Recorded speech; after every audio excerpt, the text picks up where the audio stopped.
ज्ञानमयी Jyotirmayi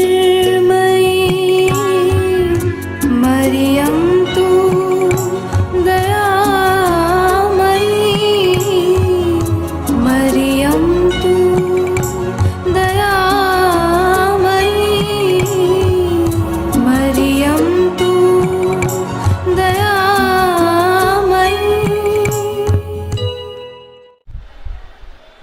Hi, I'm Jairaj. Students, the first chapter is over. The poem is also over. Coming to the second unit. The second unit has two parts. It is describing about two legendary people. They are the part of the music in the world. The legendary musicians, we can say. So starting with the young girl, Evelyn. So let us start the lesson. Chapter 2, the sound of music. You understand the heading. Of course, everyone knows that music is nothing but a sound. But in science, you are going to learn sound has different categories like noise, voice, so many things. So the writer has put the real apt heading. Sound of the music. Whether it is noise or voice, that you decide. But it is given an option to you that it's the sound of the music. Part 1, Evelyn Glennie listened to the sound without hearing it. This is the catching point. God may have taken her hearing, but He has given her back something extraordinary. What we hear, she feels far more deeply than any of us. That is why she expressed music so beautifully. Coming to this point, when I am introducing this character, the legendary person, Evelyn Glennie from Scotland, she has some speciality. A great musician, a great instrumental player who could not hear.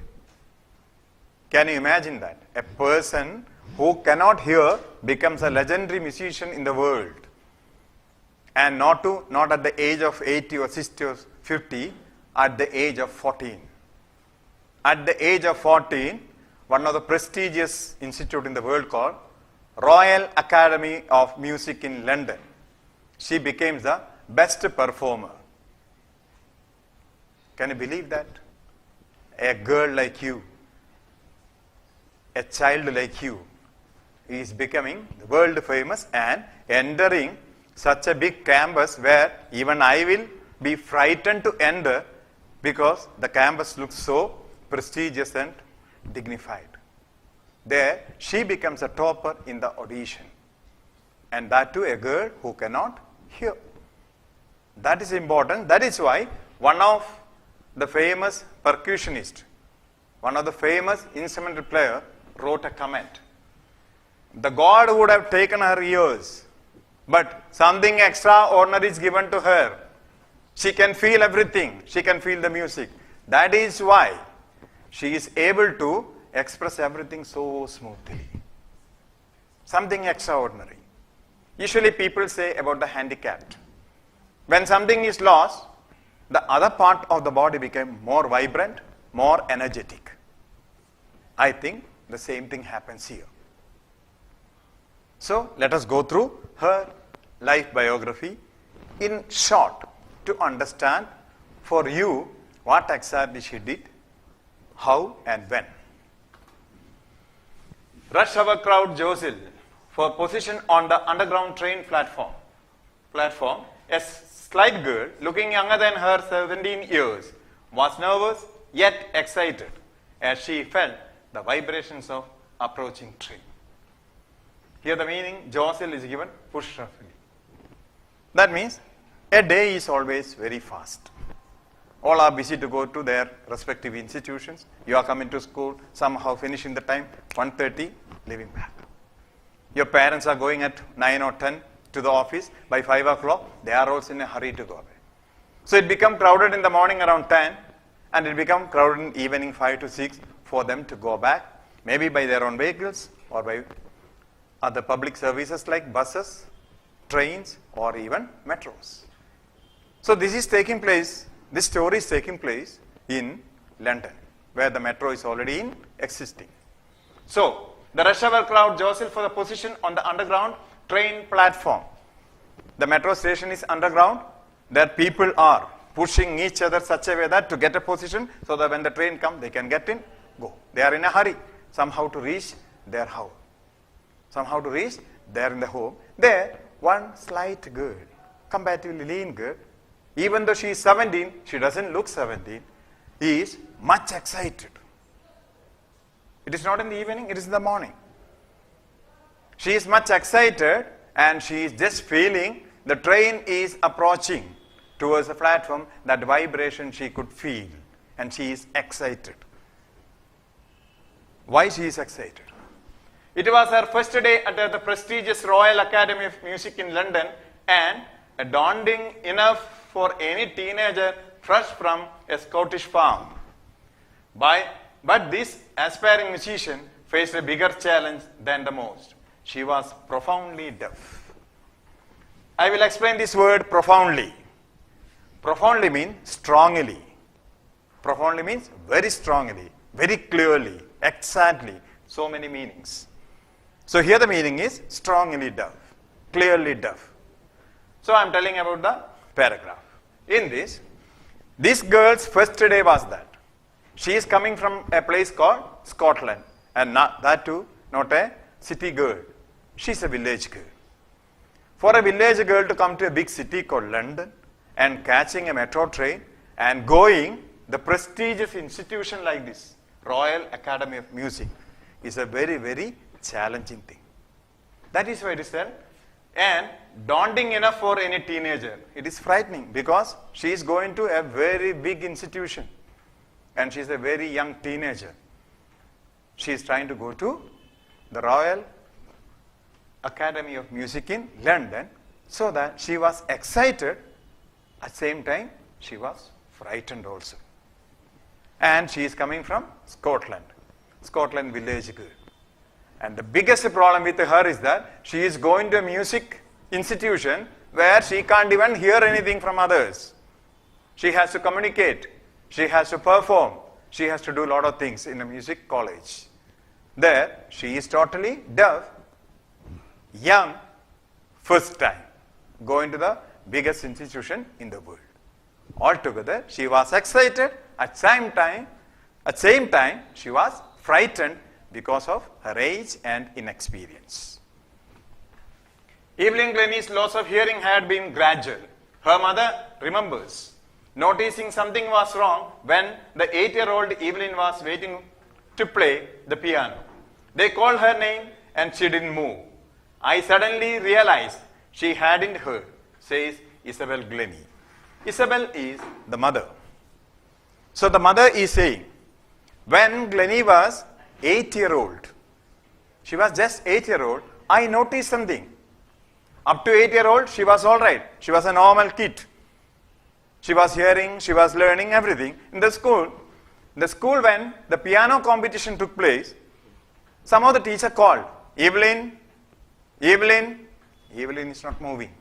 Mother is sitting and watching and telling herself, something wrong with my kid. Again the announcement comes, Evelyn, come on to stage.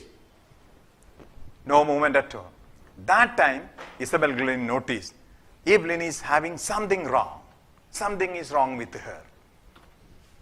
For a quiet while, Evelyn managed to conceal her growing deafness from friends and teachers.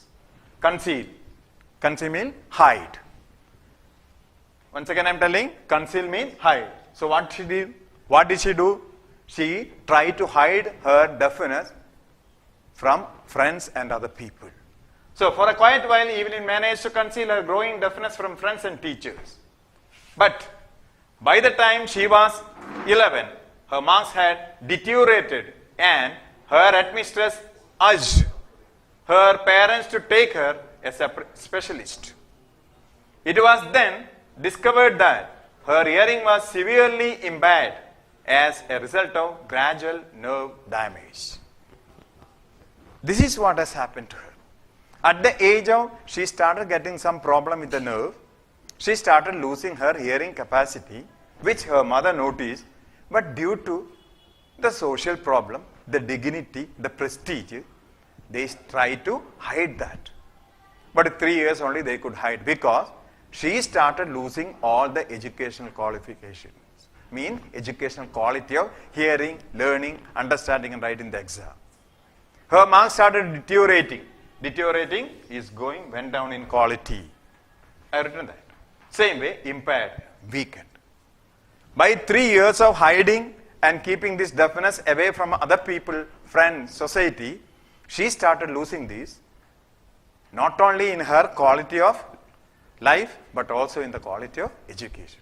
Therefore, the principal, the headmistress, called her mother and told, better to take her to a specialist, because her nerves have been already weakened due to the gradual nerve damage. They were advised that she would be fitted with hearing aids and sent to school for the deaf. Everything suddenly looked black, says Evelyn. So when they went to a specialist, the specialist told, she lost her hearing capacity. She has to be fitted with the hearing aids. Evelyn was shocked. My life is gone. That was a shocking news that she heard from the specialist. So, but Evelyn was not going to give up. She was determined to lead a normal life and pursue her interest in music. One day, she noticed a girl playing xylophone and decided that she wanted to play it too. But Evelyn, first she got shivered. Oh, my life is gone. I had to put some hearing aids, everything. What am I going to do? I had to go to a deaf school or what? But Evelyn was not ready to do that. She thought, I will do my life. From there, you have to imagine the life. At the age of 8, she started losing the hearing. She and her mother tried to conceal from others. And from there, things become severe and severe. Finally, the principal caught, told to go to a specialist. Specialist checked, telling that you had fit with the hearing aids. A shocking news for them. But still, Evelyn was not ready to give up. She thought that I will not give up. Normal life and pursue. This meaning you have to understand. Pursue means continue. What she decided that I will continue like this. I will do all the normal things like any other normal child. I am not going to give up. I am going to continue my music. I am going to continue my studies. I am going to continue my life as it is. And not pursue her interest in music. One day she noticed a girl playing xylophone. Xylophone, it is given. A musical instrument with a row of wooden bar of different length. The picture is very clearly given in your textbook. If it doesn't have, when I am sending the PDF, you can have a look at it. So she saw another girl playing xylophone with some sticks in the hand. She decided that I will also play the same thing. See the determination? This is becoming the turning point of the legendary musician called Evelyn Glennie. Here is the turning point of her life. Is that clear to you? So in the next video, we will learn what she is doing here afterwards.